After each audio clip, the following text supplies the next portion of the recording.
Yra pasakymas labai paprastas. Tai finansuose ir ekonomikoje yra sakoma, kad pats geriausias investavimo ir kaupimo laikotarpis yra amžinai.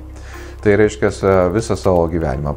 Kai gimsta vaikas, mes jam pradedame kaupti ir galiausiai, kai sulaukiame pensijos, žmogus išeina su reikšminga pinigų suma. Investavimas ir kaupimas nėra apie greitą praturtėjimą. Jeigu kas nors siūlo greito praturtėjimo formulę, greičiausiai tai yra geriausiu atveju pinigų išviliojimas, blogiausiu atveju yra bandymas apgauti.